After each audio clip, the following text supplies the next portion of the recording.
Hello guys, good morning. म चाहिँ घाँस काट्नु जाँदैछु। जहिले बिहान बिहान यस्तो जाडोमा घाँस काट्नु जानुपर्छ। म चाहिँ होइन डोकोको चाहिँ बोकेर जहिले हो जहिले बिहान बिहान जहिले जानुपर्छ।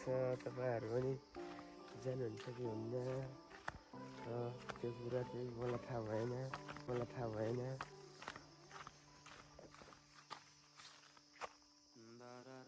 हेलो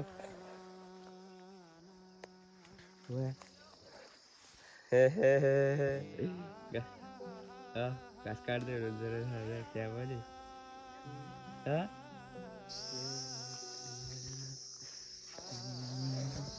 हलेसी है त्यो चाहिँ ट्याकको उता चाहिँ घाम लागिरहेछ।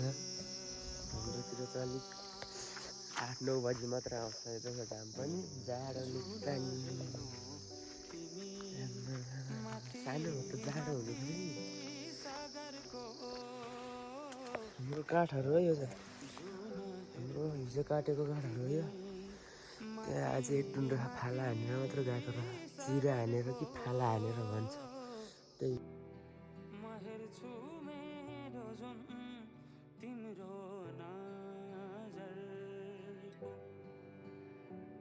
ओ माहेर छु मेरो जुन तिम्रो नजर। ल गाइस, म चाहिँ घाँस काटिसकेँ। कति 4 मुठा काटेँ। अनि खतरा भएर चाहिँ बादल चाहिँ ल घाँस चाहिँ रेडी भइसक्यो। अब बोकेर घर जाने। यहाँ चाहिँ बोकाएर हो यिनीहरू चाहिँ। त्यो चाहिँ भैँसी मुस्किल लाग्यो त्यो घाँस चाहिँ यत्रो बिहान बिहान काट्नुपर्ने मैले। त्यही हो ल गाइस।